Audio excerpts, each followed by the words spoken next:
It's terrific to see such a great crowd tonight. We've got such a terrific lineup of speakers and really important topics, so I'm glad that you're here to be here for this conversation tonight.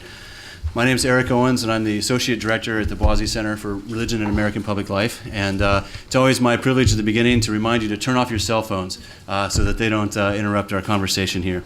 And also to tell you, as you can see from the camera at the front here, we're recording this for Front Row, so it will be available for colleagues and friends who weren't able to be here tonight, or if you'd like to watch it over and over again to be consistently instructed. You can do that at your leisure when that goes online, so please do that.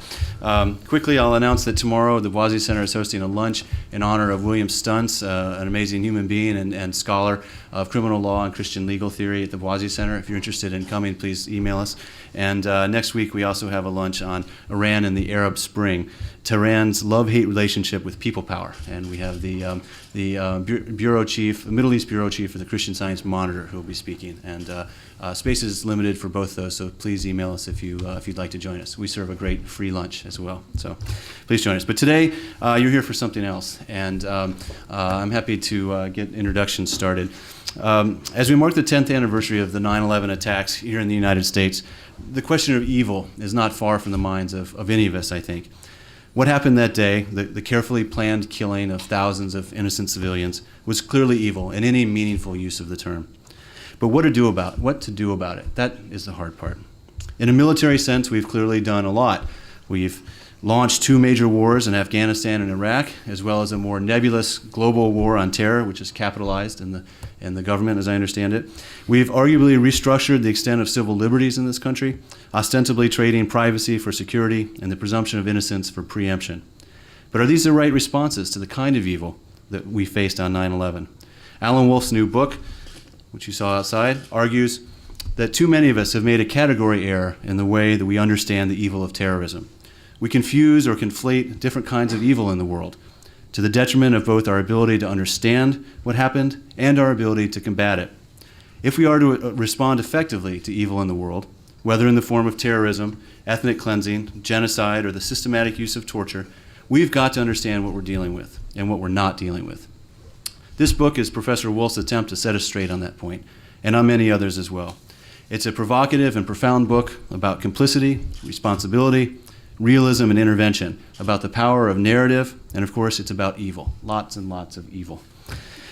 The book has already generated a lot of attention in advance of its official publication date next week, including a cover story in last week's Chronicle of Higher Education. Indeed, the book deserves and demands a sort of serious critical scrutiny that is the specialty of our 2 distinguished panelists this evening. Martha Minow, at the end, is Dean of the Law School and Jeremiah Smith Professor of Law at Harvard University, where she's taught since 1981. An expert in human rights with a focus on members of racial and religious minorities. Her scholarship has also addressed private military contractors, management of mass torts, transitional justice, and law, culture, and social change. Her most recent book in 2010 is entitled In Brown's Wake: Legacies of America's Educational Landmark, and she's published seminal work on many of the questions at issue today, including her book Between Vengeance and Forgiveness: Facing History After Genocide and Mass Violence, and her edited book Imagine Coexistence: Restoring Humanity After Ethnic Conflict. Following nomination by President Obama and confirmation by the Senate, she currently serves as vice chair of the board of the Legal Services Corporation. She received her JD from Yale Law School and clerked at the Supreme Court for Justice Thurgood Marshall. Welcome, Professor Minow. To my left immediately is James Traub, international affairs journalist for the New York Times Magazine and author of the weekly Terms of Engagement column for foreignpolicy.com. A former writer for The New Yorker, he's the author of 5 books, including The Freedom Agenda in 2009, which explores the Bush administration's attempt to foster democracy in the Middle East, and The Best Intentions in 2007, an examination of the complex relationship between the United States and the United Nations. As I understand it, he's currently at work on a book about the militant spirit of John Quincy Adams. He's taught at NYU's campus in Abu Dhabi and is a member of the Council on Foreign Relations and a fellow at the Global Center for Responsibility to Protect in New York City.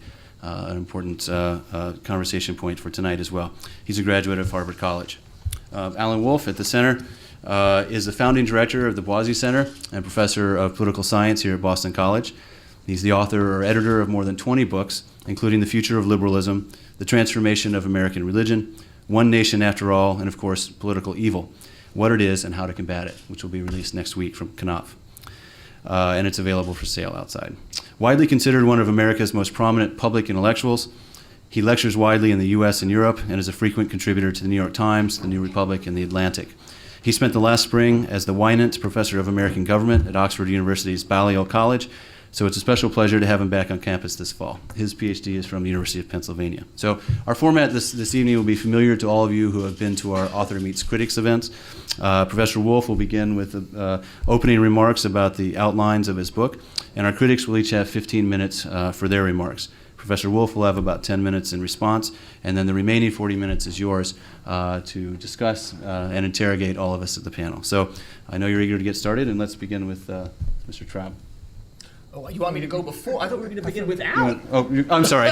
Let's begin with Alan. I can't rebut Alan until he says something for me to rebut. That's right. There's nothing to Alan, sorry. Yep. Let's have you start. Oh, how gracious. I got nervous. Well, I was told I should just start with for about 10 minutes, so that's what I'm going to do, so 10 minutes. All right, so I've written a book about evil, and to answer the question that I know is on the back of all of your minds, it is not a biography of Michel Bachmann. In fact, it's not a biography of anybody, and in fact, it's not really about people. I mean, when we think of evil, I think we almost always think of people first, and who is an evil person, and what makes a person evil. And these are enormously fascinating questions, and people have written extensively about them, and psychologists have tried to interpret what's going on in the minds of people who do absolutely horrendous things. But I avoid from beginning to end in my book anything about the psychology of evil, not because I think it's not important. It's crucially very important. I just don't believe that it's where our focus should be, ultimately because I think questions about individual psychology are just so enormously difficult to answer that we may never really get answers to the questions that concern us about these heinous kinds of individuals. So it's not about the psychology of evil. And while I'm telling you what it's not about, it's also not about what could be called the theology or the metaphysics of evil. Again, enormously fascinating questions that have preoccupied some of the greatest minds in the Western tradition. But in my view, frustrating questions that ultimately lead us without answers, including the most crucial question of all, which has preoccupied so many theologians and philosophers since the time of St. Augustine, the question of theodicy, the question of how can God be both good and all-powerful and yet still allow for the existence of evil in the world. These are questions that I'm consumed by, but they're not questions that I address in this book. So if I take away the psychology of evil and I take away the theology of evil, what's left? And what's left? Politics. The field that I try to teach in and the field that I claim to at least hopefully know something about. So my book's about political evil rather than about evil per se. It's about, I mean, you can't avoid evil if it's part of the title of your book, and so I certainly recognize the need to define evil and the need to wrestle with what makes it different from other kind of acts that are non-evil. And I generally accept what's widely accepted ways of thinking about that issue. I'm primarily concerned with the use of shocking, extraordinarily cruel amounts of violence against people who are mostly innocent of the violence that's applied against them, and is used by those who carry out these acts for the purposes of achieving a goal that is realizable, a goal that can be accomplished in this world. To give you a sense of what political evil is, as I try to articulate the problem, it might be helpful to compare what I'm calling political evil to two other kinds of evil that lack the political dimension as I understand it. One, a kind of, I don't know, ever since Hannah Arendt coined the famous term banality of evil, I'm reluctant to enter all of the debates that have come as a result of that. But I do think that there's a kind of evil that we associate with affairs of everyday life, that take place in everyday life, that takes place in post offices or in high schools or in immigration centers, in which people will go on shooting sprees and kill all of those that they can find within range. The Columbine killers, the Virginia Tech killers, the Beltway snipers, and so on. By any definition of evil that is credible to me, these are evil individuals, but they're not political evil. They're not engaged in political evil because they lack a goal. They're not seeking some kind of rationally chosen purpose for their acts. There's a randomness to their acts. There's a aspect of what the poet Samuel Taylor Coleridge, in his description of Shakespeare's Iago, called a motiveless malignancy. We just don't know why they do what they do. They're not. It's true that many of these people will issue manifestos. The Unabomber, for example, issued a manifesto, and Erik, one of the Columbine killers, had scribbled some things down, and so on. But these make no sense. They're gibberish. They're the thoughts of clearly disturbed individuals. There's no political objective here. It was the case that after the Beltway snipers started shooting people, because one of them was named John Allen Mohammed, it naturally followed to certain kinds of commentators, for example, the neoconservative writer Daniel Pipes, that if his name was John Allen Mohammed, he must be part of Islamism and must have some kind of Islamic goal in mind. But in fact, John Allen Mohammed had no political. When his life was taken by the state of Maryland, when he was subject to capital punishment, we would expect a political person to use the opportunity such as that to make a proclamation or say something.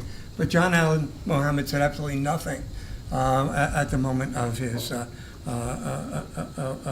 execution. So there's this kind of non-political evil, and again, I find that so different from people who engage in acts such as terrorism or ethnic cleansing or genocide or torture, acts that have a specific objective that is meant to be obtained. Whether that objective is something we agree with, something that we disagree with, of course, people will debate endlessly about those kinds of questions.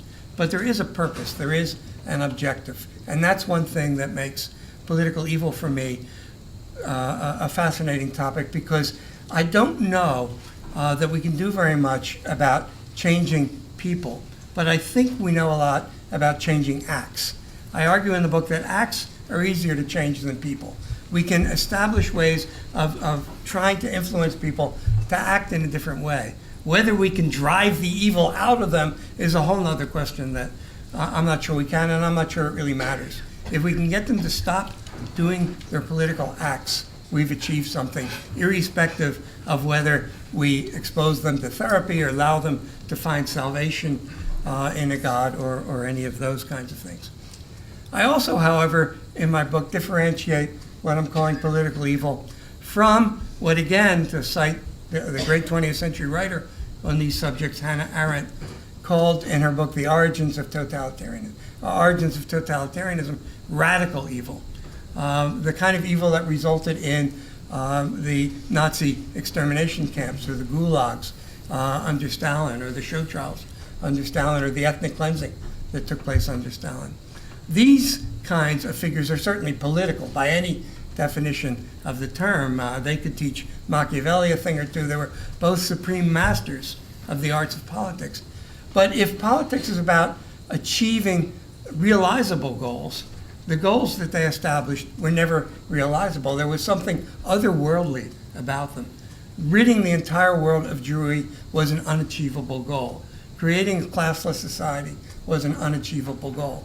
For me, politics is not just about being able to get your way in the world, but it's being about being able to obtain a goal that is within reach and that you set out to obtain. And in that sense, I think those kinds of figures, such as Hitler and Stalin, are radically evil by nature, but not political in the sense that I'm trying to use the term here. So I want to focus on acts that we can respond to, because we can respond to the politics in them. In other words, if you're dealing with a phenomenon of political evil, it's best to deal with the political and much harder to deal with the evil. This is almost exactly the reverse of the way we've responded since September 11th, terrorist attacks, or even earlier, the examples of evil that took place in African genocides or in examples of ethnic cleansing in former Yugoslavia. It's almost as if we did exactly the reverse. We focused on evil itself and not only didn't talk about the politics behind it, but considered any talk about the politics behind it somehow illegitimate. That it is simply wrong to take the political objectives of evildoers as something to which we ought to respond, because then we're somehow giving credence to them. We're giving them legitimacy by assuming that their political goals have some reality to which we can engage, and we should never engage. As one of the people I discuss in my book, the ethicist and political philosopher Jean Beth Gelstein at the University of Chicago put it, terrorists, using that example, are beyond politics. There's nothing political about them. You make a mistake when you try to respond politically to acts of terrorism. This is a way that shaped not only our country's thinking, but others as well. As it happens, the most important political figure in the state of Israel, Benjamin Netanyahu, is, as it happens, an expert on terrorism, who published 2 books on the subject long before he occupied his current position. One, an edited collection of essays, but another, a serious quasi-academic, I don't mean that as an insult, I'm a quasi-academic, an effort to think and write about the problem of evil. And he says exactly this, that, evildoers, again, beyond politics, you don't engage them, you don't talk to them, and so on. This is the point of view that I'm trying to say in my book produces results that are highly counterproductive. I think in many, many ways. They're counterproductive for the most basic thing, that we always engage with people who commit acts of evil against us, even if we say we're not. Whether that involves exchange of hostages in the Middle East, or whether it involves trying to use means of intelligence gathering to infiltrate Al-Qaeda or any other kind of organization. We are responding politically in a lot of ways to begin with. So what I try to show in the book, by taking various examples, is that if we put the politics before the evil, we have a better ability to make what might not be as morally clarifying a response, good, evil, they're evil, we're good, but not only should we sacrifice that kind of Manichaean or dualistic way of thinking, I believe, but we're much better off if we do sacrifice it. And this has certain kinds of concrete suggestions, concrete lessons perhaps, and I'll just mention it too, because I know I've already exhausted my 10 minutes, but I'll mention a couple, just to give you a flavor of the more nitty-gritty parts of the book, where I step down from talking about theology and Arendt and Augustine and all these people, and try to talk about concrete situations in the world today. I believe that we made the West made a serious error of judgment when genocide took place in Rwanda. We were very, very reluctant to call it genocide. We wanted to turn our eyes away from it. Samantha Power has written brilliantly in her book, to which mine is in some ways a response, about our failure to name genocide when it was happening. Because we were so reluctant to do so, we treated Rwanda and the violence there as an internal conflict. And we tried to stay neutral between the two sides, which is exactly the wrong sort of policy response, because if genocide is really happening, I don't believe you can be neutral between the two sides. The world community has to come down very, very strongly, condemning genocide and siding with its victims. So we got it wrong. We called it a civil war, when I believe it was genocide, and the most serious episode of genocide since the 1930s. Having learned our lesson there, when faced with violence in nearby Darfur, I believe we turned around and made the exact opposite mistake. Now we were going to call it genocide. And now we were, Colin Powell called it genocide, even George W. Bush called it genocide. And there's somehow reluctance to ever utter the G word disappeared. Everybody was calling it genocide. But I think it had many, many more characteristics of an internal domestic insurgency and civil war.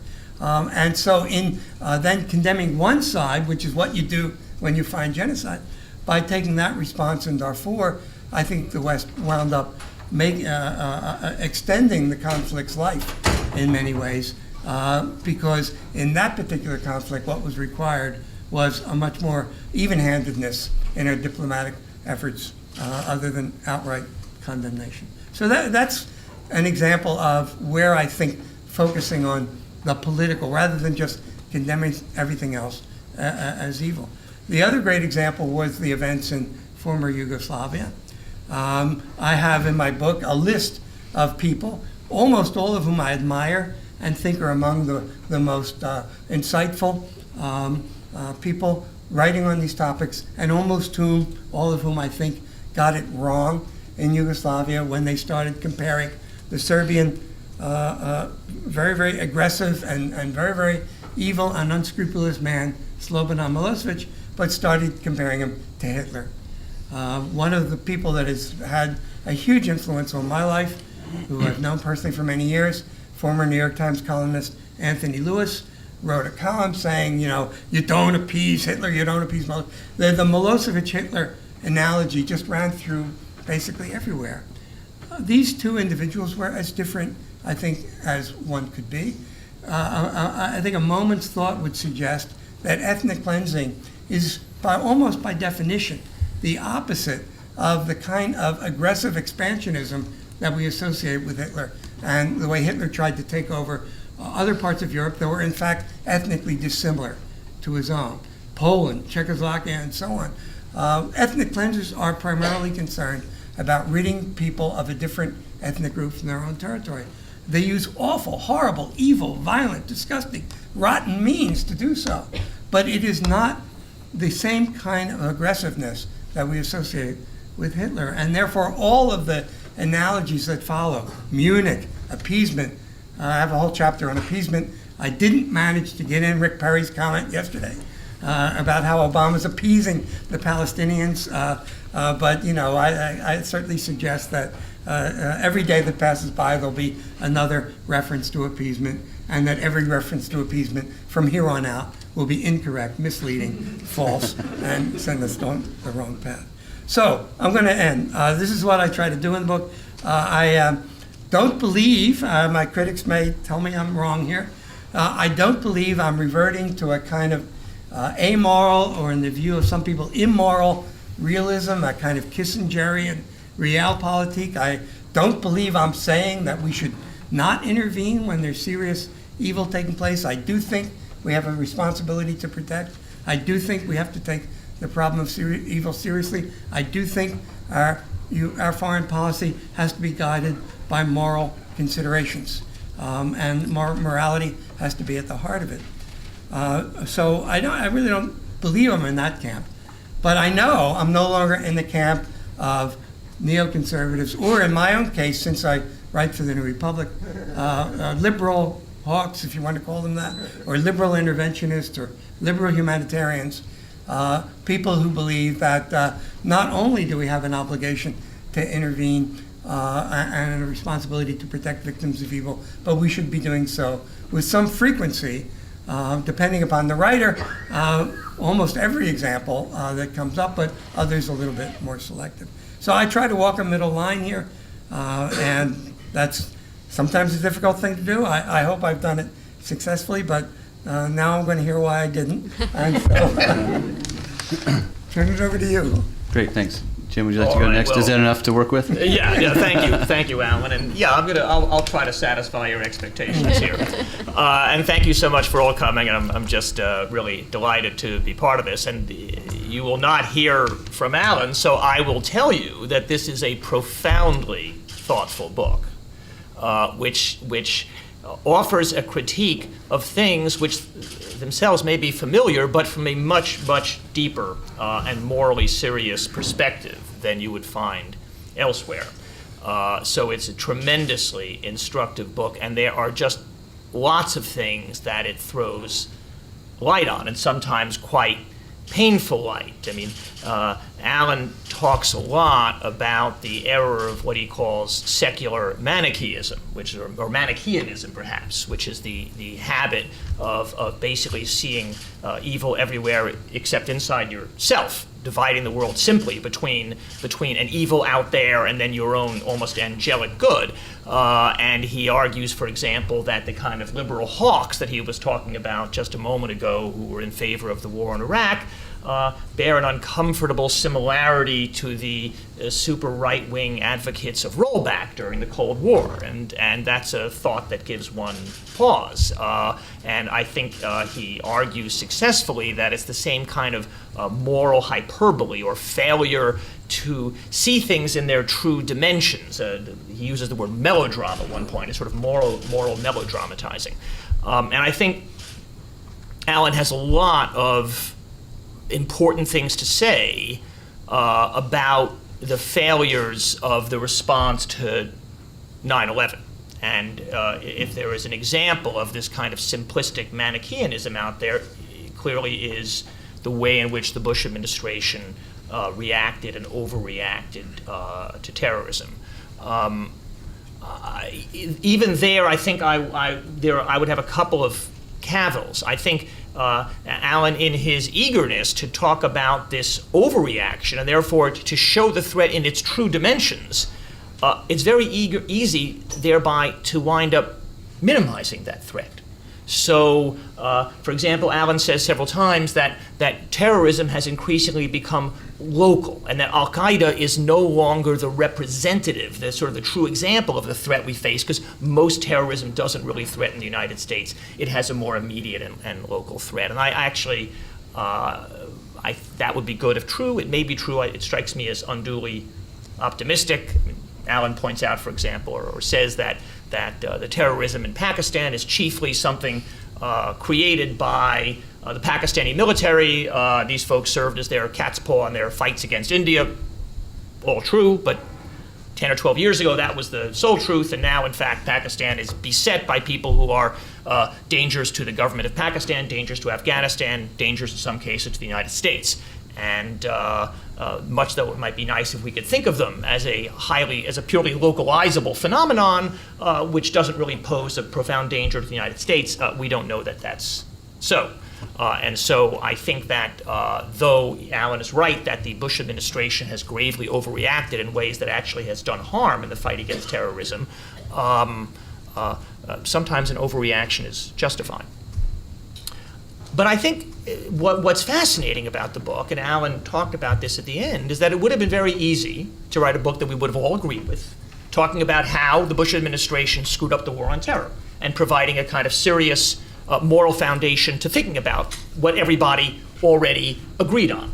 But that, in fact, is not just what Alan does. And he does go on from the realm of the response to terrorism to the realm of the response to these humanitarian crises, and argues that, for example, just as it is a mistake to conflate Saddam, a containable evil, if a very grave evil, with Hitler, an uncontainable evil, so similarly it is a mistake to conflate, as Alan himself said just now, Darfur or Bosnia with Rwanda. Here I think his prescriptions for both his explanations of the actual response and his prescriptions for what you should do are deeply wrong. And I think the claim that essentially the same phenomena, the same category error that we see in the response to terrorism is operating in the response to these essentially internal forms of evil is just not the case. So let me take first the example of Darfur, where Alan literally writes that, as he said, we mistook Rwanda for a civil war when it was a genocide, and we mistook Darfur for a genocide when it was a civil war. Well, that's much too simple. Darfur was something that had aspects of a genocide and had aspects of a civil war, and required a response that was far beyond a much more standoffish response that you would have when you say, crazy people are killing each other. What can we do? So, for example, Alan notes that the killing in Darfur began when the government in Khartoum responded to a rebellion. So in that sense, it had the character of a civil war. You had a rebellion, an insurrection, people trying to put it down. Well, that's true. It is also true, though, that the rebellion became a pretext for a colossal episode of mass killing. It is also true that the government in Khartoum, President Bashir, essentially inspired his hirelings, the Janjaweed, by the use of explicitly racial, ethnic categories, as in Rwanda, as in other genocides. Alan also says that a lot of the violence was spontaneous, combustible, local, as opposed to planned. Again, there was no Wannsee conference among the Sudanese, but the fact is it was profoundly planned, and we now know quite clearly that the violence that the Janjaweed killing was orchestrated, paid for, armed by a small group of individuals in Khartoum. Now, does that mean I'm saying Alan is wrong, it's a genocide? No, actually I'm not saying that. If anything, I think that this categorical distinction he wishes to draw between this totalized thing, whether you call it totalitarianism in the case of Hitler, or genocide, this thing to which we must respond because it represents a kind of existential threat. And then on the other hand, this other thing, that this categorical distinction is much, much blurrier than that. And the fact is, the overwhelming response, at least in the first year, to the violence in Darfur, was not that it was a genocide. Yes, there were activists who were saying that, but it was really from the late summer, early fall, when the Bush administration quite cynically used the word genocide, as Alan notes. But the fact is, for most people who were trying to do something or other in Darfur, it was clear to them that something unspeakable was happening. If you asked them what category it belonged to, they probably would say crimes against humanity. That, in fact, is what a UN panel concluded in early 2005. But they would not have said, as I think Alan implies, that if this thing is not this existential event, it then subsides into this lesser category that we call political or local, to which there is a political or local response. And if I have time, I'll try to talk about Bosnia for a second in this regard also, but let me just focus for the moment on Darfur. So, again, in the, at least, well, I would say the predominant response from the time that people became aware of the killing in Darfur was not it's genocide, and was not, or by no means not only, therefore, there must be a humanitarian intervention. No. There were many other steps that were chosen, precisely because, since it wasn't quite a genocide, but was something unspeakable, one must act. And if you ask, why is it that the world's response in Darfur failed? The idea that it failed out of moral hyperbole, out of the use of the kind of simplification which comes from this Manichaean mentality, is simply not so. It failed for actually much more obvious and banal reasons, because there was no will to act on the part of the West for all the hot air, because insofar as there was a will to act, there was impediments from the Russians and the Chinese, because the neighbors in Africa basically continued to cling to the Sudanese and describe the events as precisely the kind of local political dispute that Alan describes it as. It was precisely the language of locality and civil war and politics which the regime sought to foster, and which many African neighbors adopted, and which those who did not want to act were happy to take, which made it all the easier to prevent action. And in fact, there was, I think my impression is, and of course I want to hear what Alan says about this, that when he talks about the fact that such events are political events and require a political response, that would mean a kind of honest brokering response. It's a language he uses also in talking about Bosnia. A diplomatic response, words, and not just violent deeds, not just a humanitarian intervention. Well, that was the response in Darfur, as indeed initially it was the response in Bosnia. the United Nations, for the first, let's say the violence in Darfur began in the summer of 2003, at least for the first year, there was extensive diplomatic activity essentially attempting to engage in honest brokering between the Sudanese government and the people and the Darfur rebels. And it failed completely because the Khartoum had a plan. Now, we don't have to call their plan eliminationism. We don't have to call it genocide. We call it by some other name. Their plan was essentially to obliterate this threat by killing and removing from a place all of the people upon whom this rebellion had been mounted. That is to eliminate the entire population, either through killing them or through removing them. And I'm perfectly willing to concede that since the government seems to have been kind of indifferent as to whether they were killed or removed, it wasn't a genocide, it was something else. But it was a highly conscious series of murderous acts to which the world needed to respond. Now, having said that, am I saying, here's this really effective means that the world has come up with to respond to these things? No. I mean, there's plenty of reason to feel desperately unhappy about the failure of the world's response in Darfur. But not because of this form of moral hyperbole, but for the reasons I suggested. Now, I was happy to hear Alan say that he believes in the responsibility to protect. Now, the responsibility to protect is this principle that all the heads of state of the world adopted at the United Nations in 2005, which says that all states have a responsibility to protect their own citizens from mass atrocities, meaning genocide, but also crimes against humanity, war crimes, ethnic cleansing. And when they fail, other states have a responsibility to do something effective. It doesn't mean to mount a humanitarian intervention. That's often not going to be effective. I think in Darfur, conceivably, hypothetically, such a thing might have been effective in, I don't know, late 2003, but by after that, no, it would not have been effective. But to do something.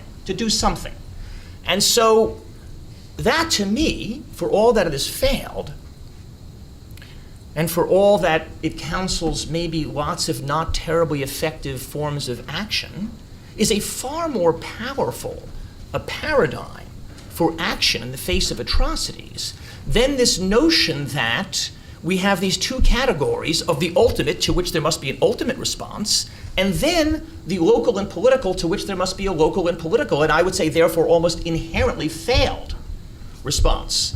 So I'll stop here, but I think sort of the broad point is that the kind of reasoning which I think exposes the failure of action in the face of terrorism does not actually operate as nearly so effective an instrument in explaining why the responses to humanitarian catastrophes like this have failed, or in guiding you as to what that proper response should be. All right, thanks very much, Professor Minow. Well, it's a real pleasure to be here. I'm not sure whether I'm going to be diametrically opposed or coming at it from a different angle, but I do urge everyone who has the chance to read this book. It's deep, it's infuriating at places, and it actually addresses an issue that I think I've been myself preoccupied with since I was 11. So when I was 11, I had a teacher who asked the class to answer two questions. Is war ever justified, and should the weapons of the world be destroyed? And I wrote, war is never justified, and the weapons of the world should all be destroyed. And then we embarked on historical studies of the revolution in the United States, of World War II, a series of other episodes, and then we were asked the same two questions. And I wrote, war is sometimes justified, and the weapons of the world should not be destroyed because you may need them to fight one of those justified wars. And ever since then, I've worried that education actually makes things worse. I think that this book has some insights that have not yet been put out that I want to state, and then I want to ask a couple of questions. So first, I think it is an insight, and I think it's an important one, to identify political evil as different from evil. And in some ways, Alan, I think it might even be more helpful to call it evil politics than political evil, so that we put the emphasis on the politics. And the point of this is that the preoccupation with the evil part leads to a moralism, leads to a sense of rage, and potentially leads to mistaken responses, indeed leads to the tragic response of becoming the thing that you hate in the course of the reaction. So I think that that's a terribly important point, and the call then to respond to, I'm going to call it evil politics, with politics, rather than with the zone that we operate in when we think about evil. I think that's a very important caution. There's a psychological dimension to it, too, and Alan, therefore it's interesting for me to hear you say you didn't mean to address psychology. I think this book powerfully has the psychological version of that, which we've already heard about, which is to talk about secular Manichaeism and the attribution to others of the split inside of yourself, of your own good and evil. And you know, a lot of different psychological theories talk about that, how it's easier to manage the sense of your internal failings by projecting them outwards. And so that's an interesting, I think, aspect that you do talk about quite powerfully. Here's a set of questions. You talk quite explicitly about how it is a form of political evil to have a counter evil, to respond to evil with the same unfortunate destruction of innocence that is the reason you want to respond. I think that's unbelievably important, unbelievably central. Here's the problem. How do you know when you're doing that and when you're actually having the right response? So just to be more specific about it, you use the phrase hysterical overreaction, which made me think about some people I know, but also made me think a lot about, so are there versions of modifications of that are better? Is a hysterical proper reaction okay? Or a non-hysterical overreaction? Or which part of that is the problem? And another way to put it is the problem here of counter-evil reacting to the wrong thing, reacting with full force to ethnic cleansing when you should reserve that for genocide would be an example? Or is it having too great a reaction, it's not proportionate in some sense? Or third option, is it enacting certain reactions that one should never enact, one should never pursue, ever, ever, ever, because one becomes what one hates, one becomes what one despises, or because, in one of your most poignant comments, you make matters worse. And so in your discussion of Darfur, I think the most damning statement you make, and I'm not in a position to judge its veracity, is that the efforts to name what happened in Darfur genocide and to mobilize international response in that form actually interfered with potentially more effective means to stop what was going on there. That's not only becoming what we hate, that's actually producing the thing that we thought we were stopping. Which of these things is the problem? Now, potentially it's all of these things, but that just compounds the problem. How do we know? How do we know whether the naming of something as a genocide is the problem or the failing to name it is the problem? Certainly around Rwanda and around Darfur, these are the debates in the international legal community at the time and to this date. I am also an endorser of the concept of responsibility to protect, but I have to say there's a kind of fetishism about the name of genocide in that context, that there's certain kinds of reactions that are not legally justified in international law unless it's called a genocide, which I don't even understand, because actually in international law, crime against humanity is as severe as is a genocide. There's a kind of inflationary rhetoric. And so the focus on the name is a problem. I don't think you want us to do that, and yet you put a lot of emphasis on the distinction between a genocide and not a genocide. So that's one version of this problem of how do we know what's the right thing and what's not the right thing. In addition, you talk about the faulty analogies, particularly coming from World War II. What is equivalent to Hitler and what's not? What is equivalent to appeasement and what is not? Absolutely crucial for us to ask the question, are we drawing faulty analogies? How do we know when they're faulty and when they're not? I'd like to know. Do we not know until after history has unfolded itself? How do we know in the midst of it? So I have that set of questions. Another is that you suggested perhaps one of the worst things to do is to compromise. And so you describe the Obama administration's middle way in the Iraq war as partly choosing a political route, partly a military route, but not either fully. And you say it's been Afghanistan. And you say it's a disaster. It's a disaster to do the middle way.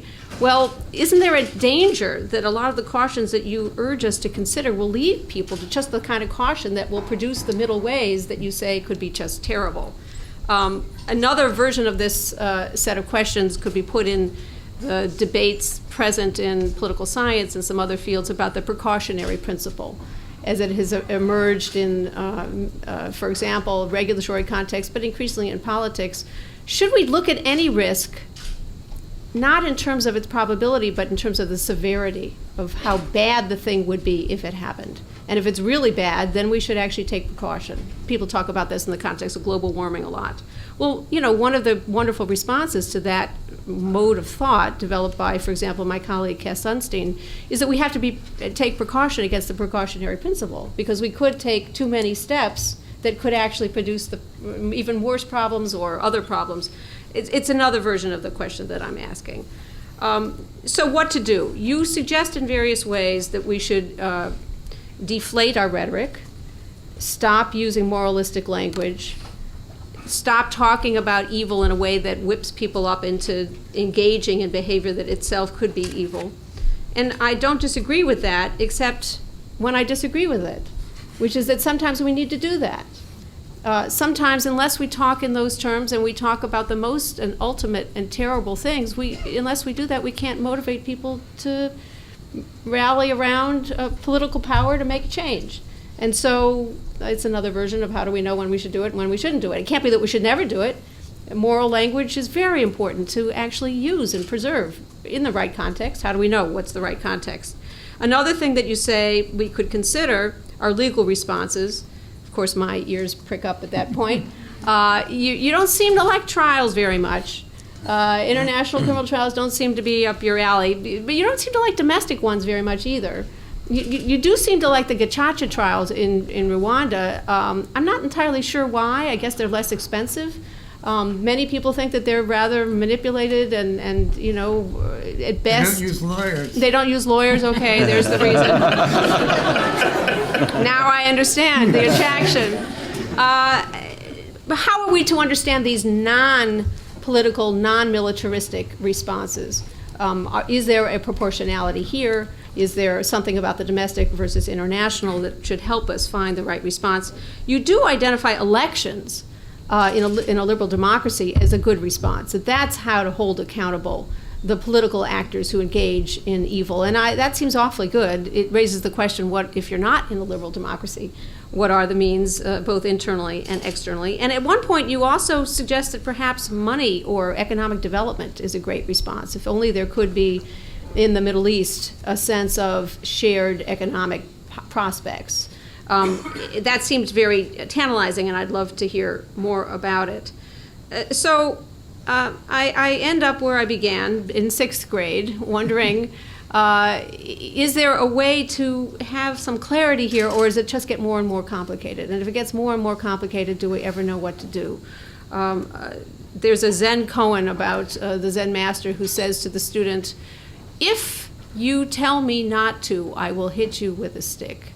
And if you tell me to, I will hit you with a stick. Puzzle about it. And apparently, one possible response is grab the stick. What do we do to grab the stick here, Alan?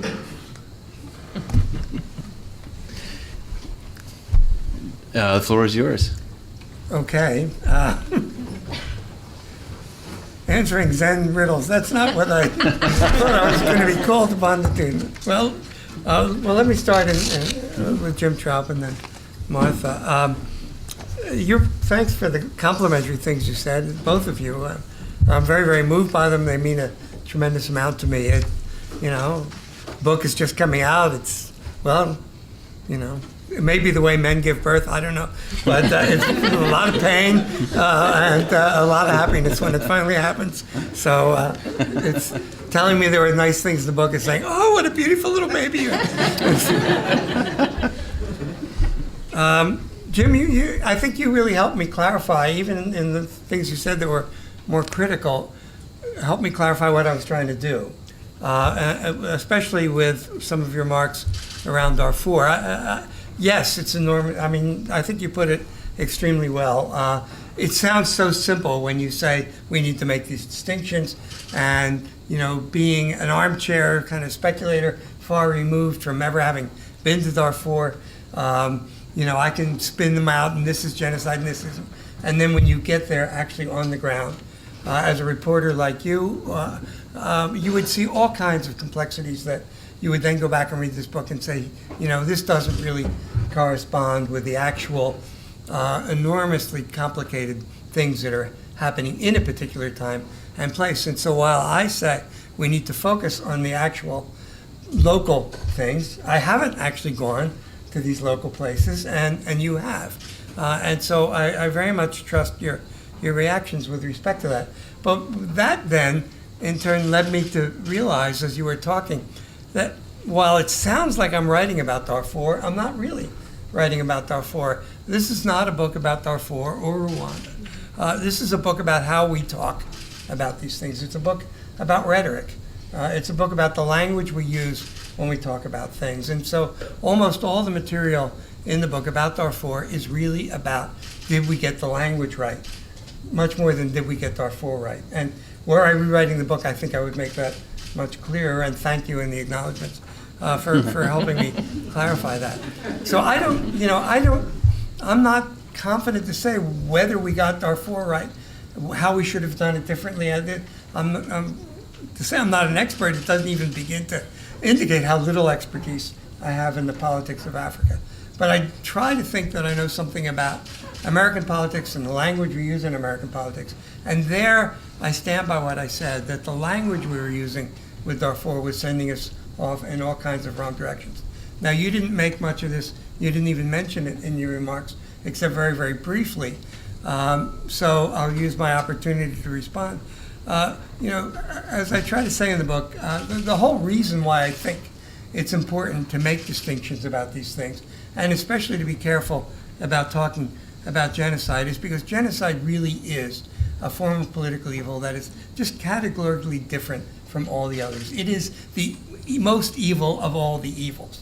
It's almost in a category by itself with respect to and that's because while much of evil involves the systematic taking of innocent lives, when it comes to genocide, you have the added dimension that the lives that are taken are selected out by people who have the power to name the race that they or ethnic groups that they belong to, and to kill them solely for that purpose and that reason. So it adds a whole nother dimension. It's not just that they're innocent. It's not that the Jews in Germany were innocent, or any victims of genocide are innocent. But in addition to the unfairness of being killed for your innocence, is a whole second level of unfairness associated with the sheer arbitrariness of the process that chose you as a target for extermination. So I want to keep that ethnic, sometimes religious, racial dimension crucial to the definition of genocide. And that's why Darfur is so complicated for me, because the whole language that was used to proclaim that Darfur was a genocide was ethnic language, Arabs against Africans.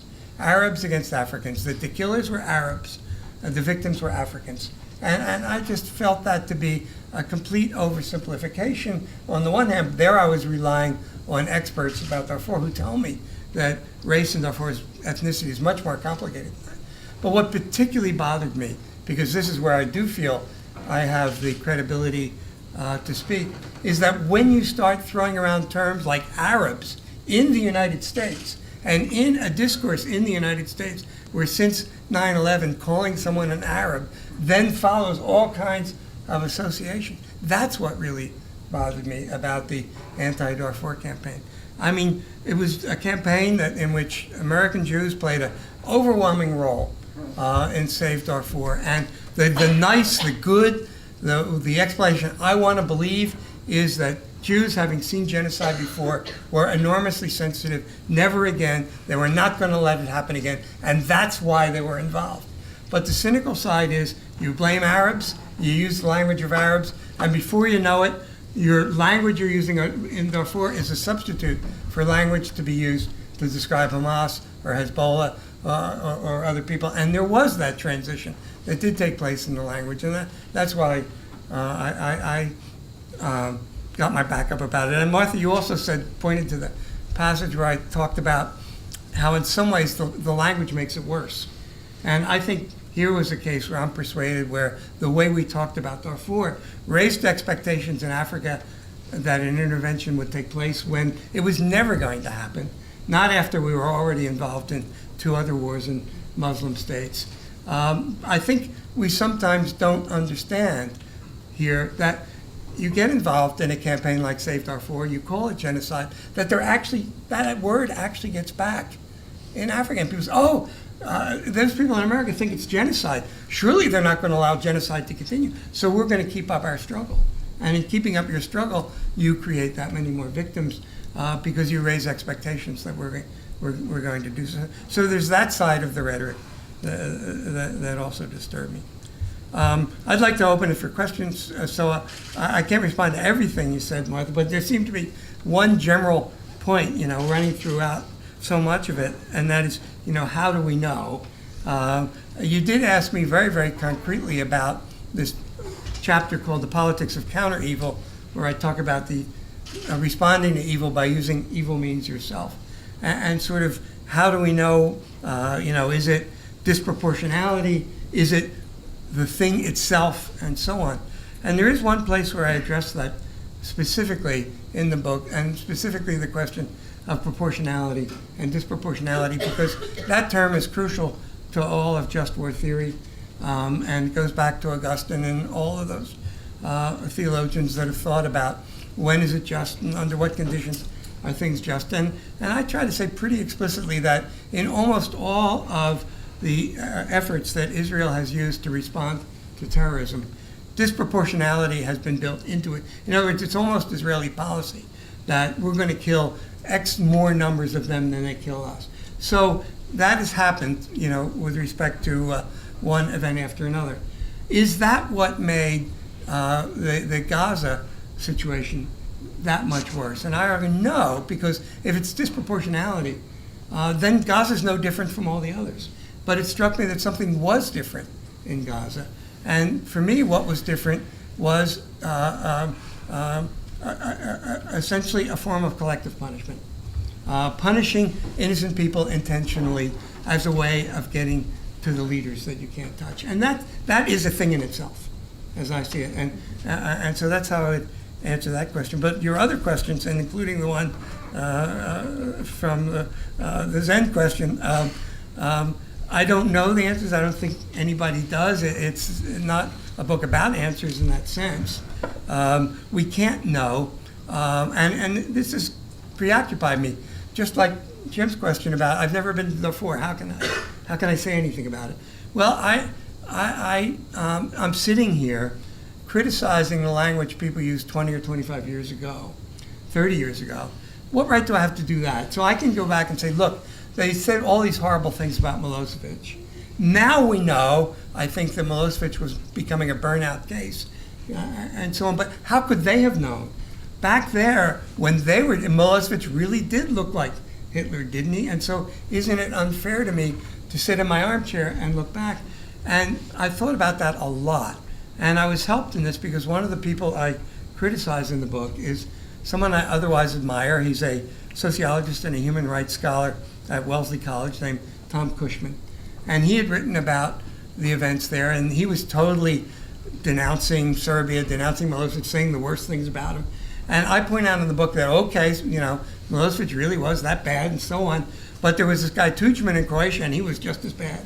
And in fact, if ugly racism is your model, Milosevic was actually never really a racist, but Tudjman was. So I said, here I am, 25 years later, saying, they should have known better then.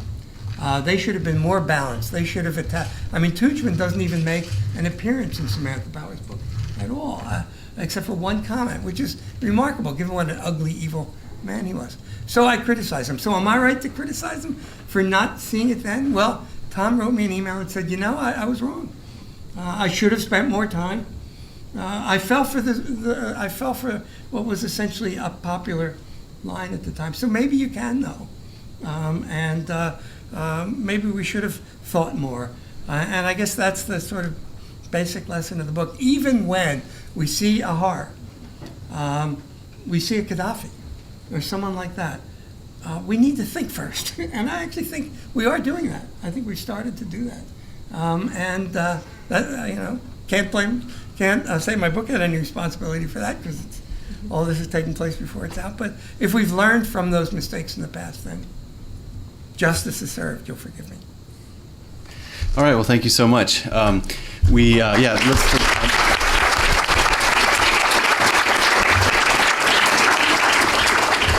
So in order to get as many questions as we can from the audience, we'd like you to be as pithy as a Zen koan when you're asking your questions, although maybe not as opaque. So the floor is yours for questions, especially from students. But let's start over here. Yeah. Yes, sir. I was wondering if, and anyone can address this, particularly Professor Wolfe, if you could talk about within disciplines, if there's been a trend making the language more opaque. I know that in psychology, there's a phrase, moral justification, which is used pejoratively, as if there's no such thing as an authentic moral justification, so it's always spurious in quotes. And I think that's emblematic in some ways of the social sciences, at least trends in the last 2 decades. I wonder if you could talk about that trend and maybe humanities by contrast. Well, I don't talk about it much in the book. In other things I've written, I express a certain amount of concern about the way in which, how should I put this? I mean, you write a book about, and you put evil in the title, and whether it should be political evil or evil politics or whatever, that some of the criticism is going to be from what should I call it, a sort of vaguely postmodern sensibility that says, evil, we're beyond good and evil. Haven't you read Nietzsche, or whatever, or Stanley Fish, or, and so on. And so I think I could write Stanley Fish's column for this book, since I've read him so often, and and know what he's going to say, and he's going to deny, but I didn't want to go into that stuff here. No. Anyone else? No. Yes, here, and then back over. Well, I agree with you that Operation Cast Lead was a form of collective punishment, as is the blockade. But I wonder if this is a recent notion of yours, along with the whole concept of political evil. If it's not, why didn't you advise Bill Clinton, when you were writing his speeches, to put something in about the monstrous evil of the sanctions against Iraq, which were killing, according to UNICEF, 5,000 extra Iraqis a month, mainly children, which is more every month than were killed in 9/11 together. It would seem to me that you have a kind of partisan concept of evil here, where Dick Cheney, who I have no use for either, is a personification of evil, and someone like Bill Clinton, which is equally at least as evil as Cheney, is let off the hook. Well, thanks for mentioning Dick Cheney. Another way of saying that is and I thought a lot about this, I never called George W. Bush evil. Cheney is really my focus. Well, I can answer your question in a lot of ways. I would never make a comparison, personally, between Bill Clinton and Dick Cheney. Dick Cheney, it seems to me, is very much a unique figure in our politics. I think an extremely determined man with enormous bureaucratic skills, who had a conception of what he would do with power that no one was going to deter him from, and I see Clinton as a totally different kind of politician who loves being out there in the light, and Cheney on the dark side. So I just temperamentally and also policy-wise, I would never make a comparison between them. I just don't buy the equivalence. Why I didn't say anything to him when I was helping with speeches was in part because I wasn't thinking about these issues then. I describe in the interview with me in the Chronicle of Higher Education how I sort of came to be interested in this subject, and it's kind of post Clinton. It's reflections that really grow out of the events that, including September 11th, that simply came about after Clinton was president. Thanks. Yonder. Professor Minow's questions about how do we know when something is evil, and how do we distinguish between an evil response and a proper response, brought to mind what I think was John Kerry's proposal about terrorism, that it be prosecuted as organized, as though organized crime, rather than as though a war. And I wonder if that might be the kind of reaction in the context of the actual conflict that Professor Wolfe is advocating. Or anybody else? Does anybody? Well, no, I mean, it's obviously not for me to quote you on this question, but I think that this would be a sort of key way of applying the test that you lay out in the book, which is once we can recognize terrorism not as this monolith, which in a way we needed to make it for psychological reasons, but see that it's an incredibly varied contextual thing. And then the idea of a war on terror seems increasingly misguided.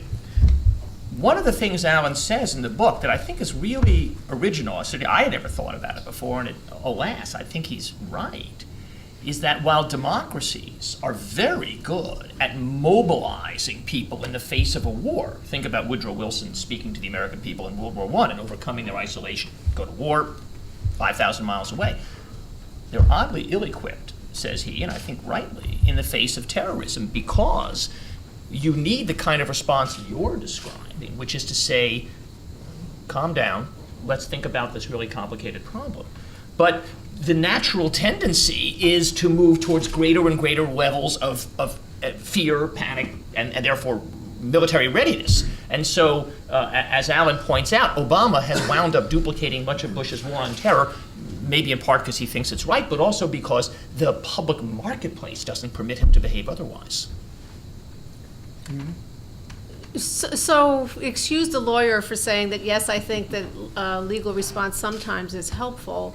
I think particularly using Alan's frame, that if the notion of political evil urges us to focus on the politics, the people using power for bad purposes, and at the cost of the suffering of innocence, that we have a category mistake if the response is to then have the suffering of innocence. That's just a problem. So what are the other tools that are available? Law is one of them. You punish people for inflicting harm and hurting innocence.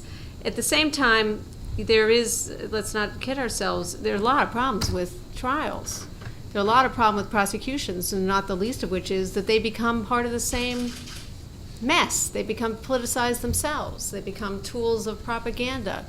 And in addition, they're slow, they're costly. If they're international trials, they're very remote from the people who are most affected by them. So, and there can be an enormous expenditure of money that doesn't actually reach the people who are most injured, which then leads to the consideration of alternative but comparably legal responses like restitution or a truth commission or the gacaca process. And so I think that, for my money, this is where we should spend a lot of time and effort, developing sets of responses. Now, does any of that have a preventive dimension? I'm not very hopeful. I don't think that any of them have much of a preventive dimension, but I think that they can help societies work through the effects of great evil and establish some stability. In terms of prevention, I think we got to actually dig deeper. And there, I think psychology and education and maybe money and economic development will be more important. Yes. Professor Wolfe could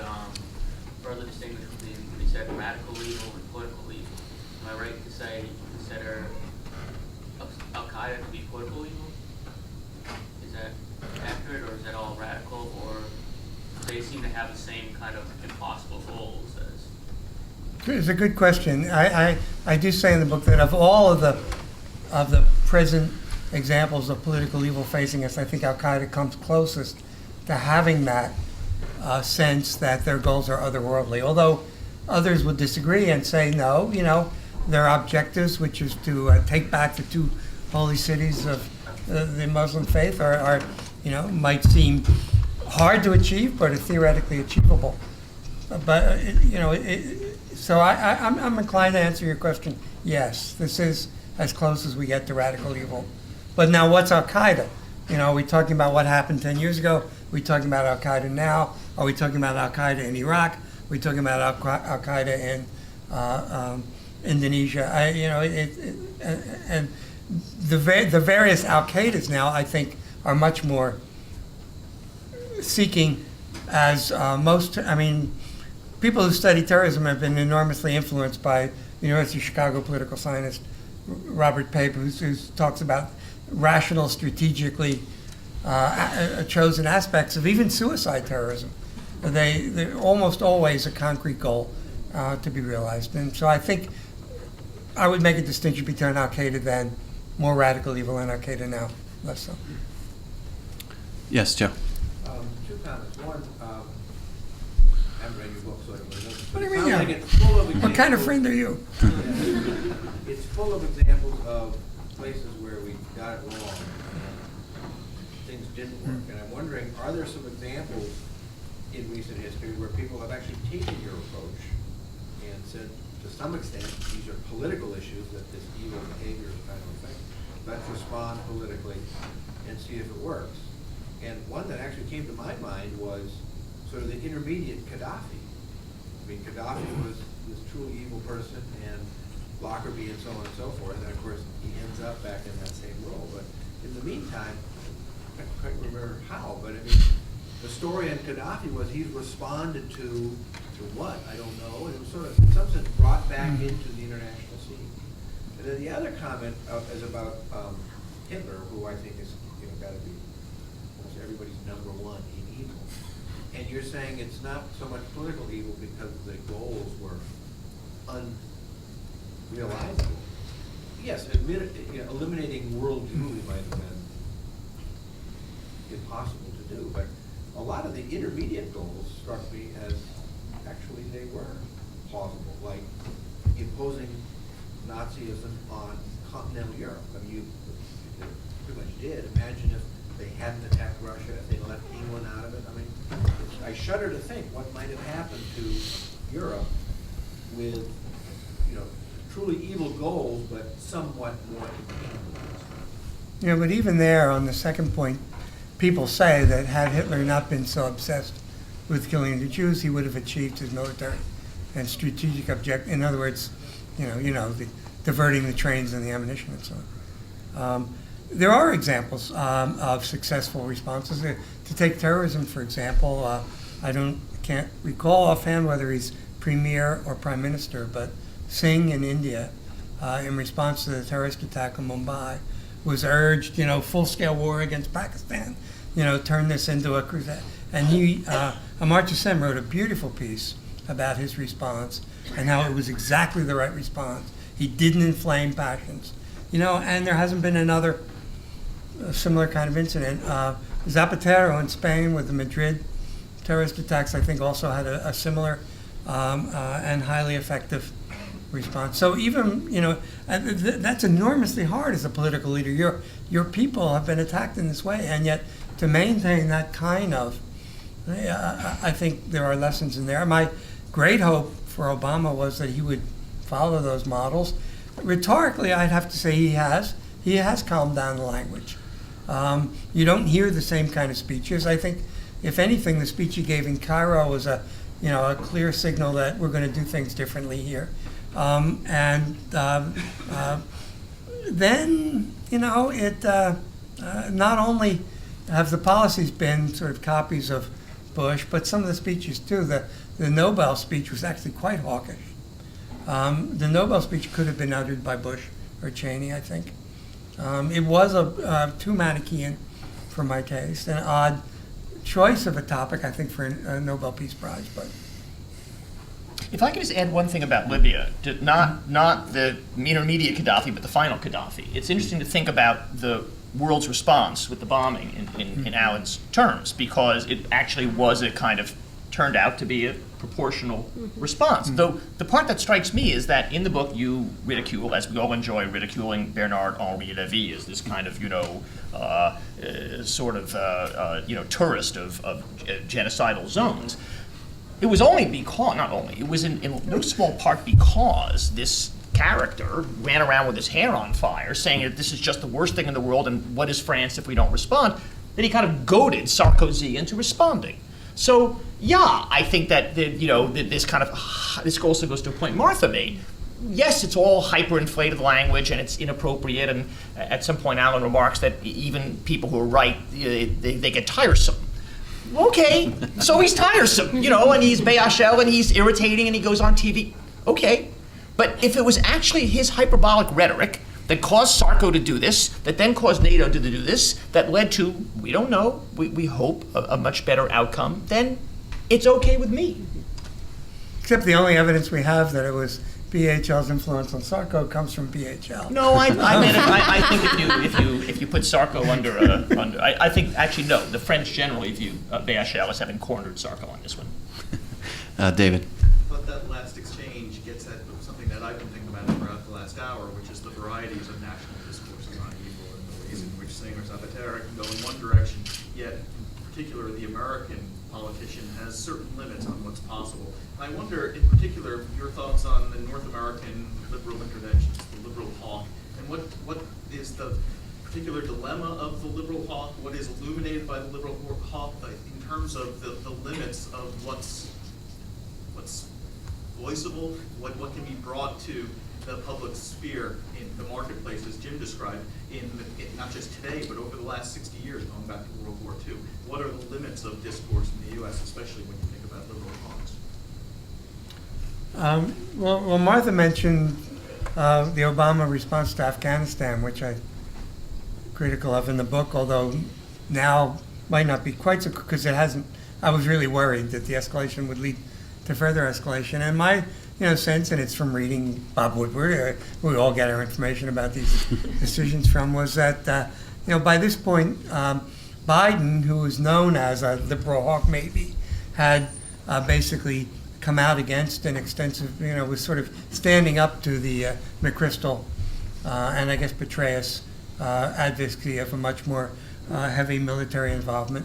And was maybe persuasive enough to get Obama to compromise down from what earlier Democratic presidents might have done under similar circumstances, where every Democratic president essentially wants to send in troops because they know what the Republicans are going to say about them. They hadn't quite realized the Republicans were going to say that about them no matter what they do. So, you send in 1 million troops, it's still not enough, that kind of thing. So, you could say at one level that Obama reacted less, in a kind of less interventionist way than previous presidents might have, because he realized that a Democrat could have more room to maneuver without being charged as, a peacenik or something like that. And certainly were Obama to do that again, now that he's had the successful taking out of bin Laden and that Libya may be a success, he may have built up more credibility for, a Nixon in China kind of thing, of doing the opposite of what Democrats are usually forced to do.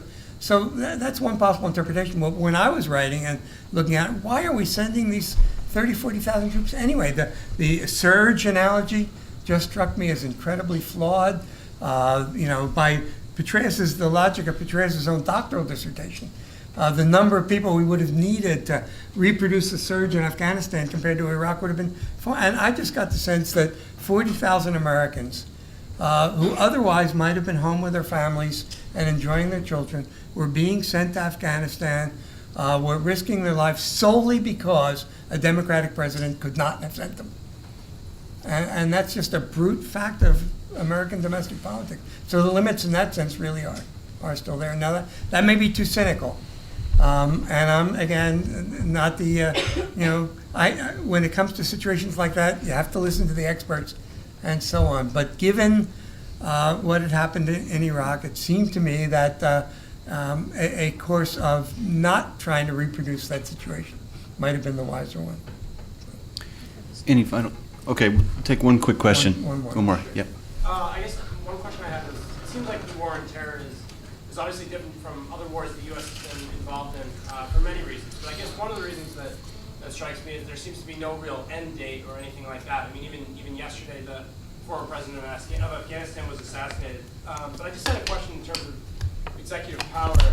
If that's been historically, the limits of that have been historically pushed in times of war, do you think that going forward, regardless of the outcome of the next presidential election, that we'll start to see executive power be, those limits be pushed more and more as that war doesn't seem to really have any end date? Anybody else? It's a great question. It's especially a timely one because right now, pending in Congress, are Republican proposals that, on the one hand, enlarge the executive power, and the other hand, have legislative restrictions in the form of mandating that the president actually not use criminal trials, mandate that the president actually do certain kinds of techniques that the Bush administration used. So it's ironic because it's embracing a large executive power, but under the puppet strings or the marionette strings of the legislature. So I think another way to put it is, I think no matter who becomes president next time around, there's going to be a continued militaristic approach. And it probably will be the concerted will of both the executive and the legislature. And I don't see a structure that will put brakes on it. If we're counting on the courts to put brakes on it, the courts put small brakes on some of the extreme steps of the Bush administration, but nothing since. And I don't think this court's going to do much more. Yeah, I think you could just say in general that the rise of the national security state has ineluctably expanded the power of the executive. And so that, you really have to trace that. I mean, Moynihan actually wrote a book about this. Really starting in the Cold War, starting in the immediate post-war period, when you have the creation of the National Security Council and so on, you have the president getting his intelligence briefing every morning, this kind of tour d'horizon of all the terrifying things happening in the world. That inevitably makes each chief executive feel like he has an absolute national security obligation to enhance his own authority in order to protect the American people. And 9/11, of course, put that on steroids. The just weird convergence that the event happened at the same time that you had in power a vice president who felt that his greatest obligation was to enhance executive power. I mean, that was a toxic combination. But even if it hadn't been the evil Dick Cheney, nevertheless, 9/11 would have led to a further enhancement of executive power. Alan, would you like to bring us home? Well, I think you've all gotten a taste of why this book is so rich and challenging, and I hope that all of you are reaching for your wallets right now as you stampede out the door and buy this book on your way out. But before you do that, I hope you'll take a minute to thank our panelists as well as our speaker, Alan Wolfe.